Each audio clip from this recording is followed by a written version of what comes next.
दोस्तों नमस्कार, स्वागत आप सबका। मैं हूं आपका होस्ट एंड दोस्त अमित वत्स और आप देख रहे हैं पक्की खबर। दोस्तों आज की वीडियो में बात करेंगे आपकी LCC cooperative society, human cooperative society यानी कि सागा ग्रुप की। Saga group Sameer Agrawal group and association, जिसमें 7 कोऑपरेटिव सोसाइटीज थी। दोस्तों लगातार 2-3 दिन से हम आपको वीडियो नहीं बना रहे हैं सुबह सुबह, तो बहुत सारे दोस्तों के मैसेज लगातार आते रहते हैं और जो दूसरी कंपनीज के से रिलेटेड हम जब भी वीडियो बनाते हैं उस पर भी कमेंट्स के माध्यम से लगातार लोग पूछ रहे हैं कि क्या रहा, कुछ अपडेट दें। तो दोस्तों ज़्यादातर लोगों का क्वेश्चन ये होता है कि पैसा कब मिलेगा। तो दोस्तों उस पर मैं लगातार एक ही जवाब, और मैंने बहुत सारी बार बोला है कि आपको वेट करना पड़ेगा। ये कई बार मैं एक उदाहरण देता हूँ आपको, जैसे देहात का उदाहरण होता है। देहात में खेत होते हैं किसानों के, या फिर गांव में देखो अब नालियाँ होती है ना, नालियों के जिसमें थोड़ी सी ज़मीन के लिए विवाद हो जाता है तो कोर्ट में कितने साल लग जाते हैं। ये तो बहुत बड़ा विवाद है, इसमें साल टाइम तो लगेगा। और दूसरा कारण क्या है इसमें टाइम लगने का, क्योंकि इन्होंने अलग अलग सोसाइटी बनाकर अलग अलग स्कीम्स के माध्यम से ये फ्रॉड किया है देश के अलग अलग स्टेट्स में। तो जो हमारी एजेंसीज हैं उनको एक एक पॉइंट ढूंढने में, एक एक पॉइंट जोड़ने में टाइम लगा। जैसे कि अभी 2-3 दिन पहले की न्यूज़ है, उत्तराखंड पुलिस ने एक बंदे को लखनऊ वाराणसी से गिरफ्तार किया है, जो कि साइनिंग जो कमेटी थी उसका वो सदस्य था, और उसने सोसाइटी के खाते से 23 करोड़ रुपए निकाले थे। अभी तक हमें जो जानकारी ये थी और हर कोई शेयर कर रहा था कि इनके अकाउंट्स में कुछ भी नहीं है, सोसाइटी के अकाउंट्स ही नहीं है, सारा पैसा आपका हवाला के माध्यम से बाहर जा चुका है। लेकिन पहली बार ये पता लगा कि इनके अकाउंट में भी पैसा है, और उसको यहाँ लोग बैठे जो लोग हैं अभी, जो यहाँ इंडिया में हैं, वो लोग उसको नोच रहे हैं, जैसे नमक की तरह, घुन की तरह खा रहे हैं अभी भी लोगों को। तो ऐसे लोगों को अभी गिरफ्तार किया गया है। तो धीरे धीरे परतें खुलती रहेंगी, गिरफ्तारी बढ़ती जाएंगी, उनसे एजेंसियाँ राज निकलवाएंगी, आगे से आगे स्टेप्स पे के बाद एक स्टेप लेती पड़ेंगी। तो पूरा प्रोसेस ऐसे रहने वाला है और इसमें बहुत टाइम लगेगा। अगर आपको याद हो तो मैंने एक वीडियो में पहले ही बताया था कि लोग जो पकड़े जा रहे थे स्टार्टिंग से, वो बड़ा मिसगाइड कर रहे हैं। एजेंसियों को खुल के ये नहीं बता रहे कि हम कैसे कार्य कर रहे थे।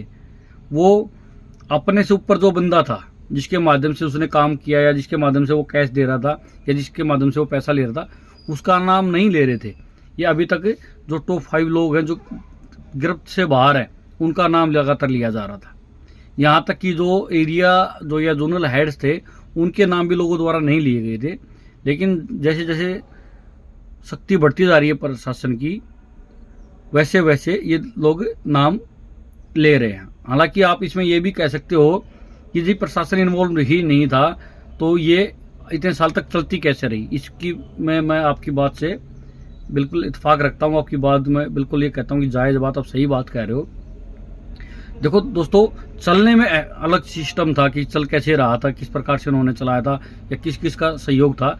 लेकिन जब इंक्वायरी आती है और जब आंदोलन होता है, लगातार लोग सीएम से मिल रहे हैं, लगातार एमएलए एमपी से मिल रहे हैं, रोड पर प्रदर्शन हो रहे हैं, जो पुलिस अधीक्षकों से मिला जा रहा है, उससे एक दबाव बना हुआ है, जिसके कारण इसके ऊपर कार्रवाई करना प्रशासन की मजबूरी हो जाती है। ऐसा नहीं है कि अब प्रशासन इसको भी धुलमिल तरीके से, या जो पहले वो सिस्टम जैसे खा पी के इसको चलाता आ रहा था ऐसे चलाता रहेगा, उसको कार्रवाई तो करनी ही पड़ेगी। दूसरा दोस्त, बहुत सारे दोस्त कमेंट्स के माध्यम से लगातार पूछते रहते हैं कि जो अभी करता थे एजेंट्स थे, उनको क्यों ना दोषी माना जाए, क्योंकि कहते हैं कि उन्होंने सारी चीज़ों की हाँ भरी थी। तो दोस्तों मैं बता देता हूँ, ये पूरा जो नेटवर्क था, जो समीर अग्रवाल एंड ग्रुप से, उसके जो और गुर्गे थे, कोई मोटिवेशनल स्पीकर था, तो कोई माँ बहनी कहानियाँ बताता था, कोई कुछ और दिखाता था, जो 5 स्टार होटल में जो सपने दिखाए जाते थे। तो कई बार आपने देखा ना, कुछ लोग जैसे फटने के लिए सुसाइड बॉम्बर होते हैं, उनको कितना माइंड उनका वॉश किया जाता है कि वो लोग अपनी जान तक दे दिए जाती है। तो ऐसे ही जो ये सोसाइटीज होती हैं, ऐसे जो चिट फंड कंपनियां लेके आने वाले लोग होते हैं, वो पूरा ऐसे प्लान करते हैं कि लोगों को माइंड वॉश कर देते हैं। एक ही बात वो दिन में 5 बार 6 बार उनको रटाते हैं। हर सुबह शाम बोलते हैं कि आप साथ में मीटिंग कीजिए, सुबह भी जूम मीटिंग चलती है, शाम को भी चलती है, दोपहर में चलती है। फिर लोगों को बोलते हैं कि जब भी आप एक दूसरे से फ़ोन पे बात करें तो भी आप हमारा नाम लेके करें कि जय जय होमन या जय उसागा, और जब आप मिलें तो भी हाय हैंड शेक करते हुए नमस्ते की जगह जय उसागा बोले या सागा नमस्कार बोले। तो इस प्रकार से माइंड वॉश किया जाता है। और उनको जो गरीब लोग होते हैं, कम पढ़े लिखे लोग होते हैं, उनके सपने जागृत किए जाते हैं, उनको एग्जाम्पल दिखाए जाते हैं। बिल गेट्स के बारे में बताया जाता है, रतन टाटा के बारे में बताया जाता है, अंबानी के बारे में बताया जाता है। फिर जब वहाँ से भी उनका काम नहीं चलता तो फिर वो क्या करते हैं, वो अपने आप से कोटा लेके आते हैं कि देखो प्रधानमंत्री जी ने हमारे बारे में ये कहा है। वो एडिटिंग वीडियोज़ लेके आते हैं, मुख्यमंत्री जी ने ये कहा है, फलाना मुख्यमंत्री जी हमारे ऑडिटोरियम में ओपनिंग में आए थे, जैसे पानीपत में आरोप लग रहे हैं कि बीजेपी के कार्यकर्ता आए थे। तो इस प्रकार की भी चालबाजी वो करते हैं। हालांकि उन्होंने क्या बोल के बुलाया होगा किसी नेता को, वो अलग बात है, लेकिन वो अपने लोगों को ये बोलते हैं कि देखो हमने इनको बताया था कि हम ऐसे कार्य करें और ये लोग आ रहे हैं, हम एम्बुलेंस लगा रहे हैं, उसका उद्घाटन डीएसपी कर रहा है। तो इस प्रकार के एग्जाम्पल देकर जो गरीब तबके के भोले भाले लोग हैं, जो गृहस्थी करने वाली लेडीज़ हैं, हाउस वाइफ्स हैं, उनको ये लोग फंसाते हैं।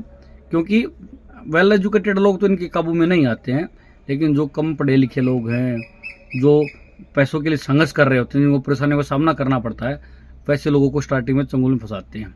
फिर वो लोग क्या करते हैं, उनकी समाज में इमेज अच्छी होती है क्योंकि वो कमेरे वर्ग से होते हैं, ईमानदार होते हैं। कोई बिजली का कार्य करता है, कोई किसी चीज़ का कार्य कर रहा होता है, कोई दूसरे कार्य कर रहा होता है। तो ये पहले ये क्या करते हैं, उनको आगे बढ़ाते हैं गरीब आदमी को।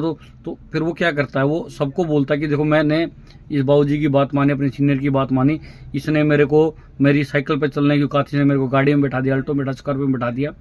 आप तो पढ़े लिखे हो, अगर आप लोग हमारे साथ जुड़ोगे तो आप हमसे भी आगे जाओगे। फिर लोग थोड़ा इंटरेस्ट लेना शुरू करते हैं और जाते हैं। और ये सारी प्लानिंग पहले से होती है कि 10 साल 15 साल या 8 साल 7 साल हम पैसा जरूर देंगे टाइम पे, ताकि लोगों को विश्वास हो। फिर वो लोग जाते हैं तो पता करते हैं, तो वो क्या कहते हैं कि देखो सेंट्रल रजिस्ट्रार के माध्यम से हमें लाइसेंस है, हमें CRCS की जो साइट है, सचिव वेबसाइट जो बना रखी है RBI ने, उस पर भी हम लिस्टेड हैं। तो इस प्रकार के वो छलावे रचते हैं ताकि जो भोले भाले लोग हैं उनको ठगा जा सके, उनको अपने जाल में फंसा जाए। इसके लिए वो मैंने आपको बताया, वो सरकारी तंत्र का भी इस्तेमाल करते हैं कि देखो जी ये लाइसेंस है। और इसके अलावा वो मुख्यमंत्री प्रधानमंत्रियों के फ़ोटोज़ भी लगाते हैं, अपनी जो उनकी वॉलेट से बनाते हैं, बुक्स ही बनाते हैं जिसमें प्लान वगैरह होते हैं। इसके अलावा जो और फोटोज किसी द्वारा कहे गए हैं उनका भी लगाते, फिर 5 स्टार होटल में भी ले जाते हैं, अचीवमेंट्स भी दिखाते, गाड़ियाँ भी दिखाते, गाड़ियों में घुमाते हैं, लोगों से झूठे भी बुलवाते हैं कि देखो हम आपकी तरह ही थे, मैं पहले 5,000 कमाता था और मैं इस कंपनी में काम करने लगा, आज मैं 10,000 कमा रहा हूँ, 50,000 कमा रहा हूँ।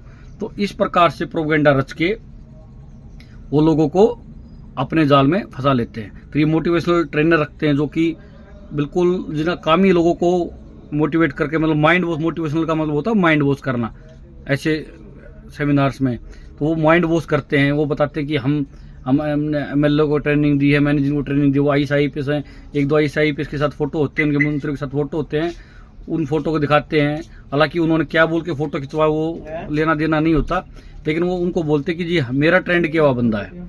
लेकिन जो भोले वाले लोग होते हैं जिनको इतनी टेक्निकल नॉलेज नहीं होती है, वो उनकी बातों में आ जाते हैं और इनकी बातें मान के अपना भी और अपना भी पड़ोसियों का, दोस्तों का पैसा लगवा देते हैं।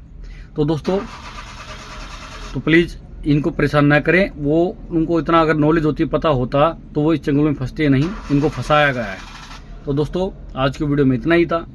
अगर आपकी और कोई क्यूरीज है, कमेंट के माध्यम से हमसे जरूर पूछ सकते हैं। तो मिलेंगे आपसे नेक्स्ट वीडियो में, तब तक के लिए आपको क्या करना है, चैनल को सब्सक्राइब कर देना है, बेल आइकन जरूर दबाना है। नमस्कार।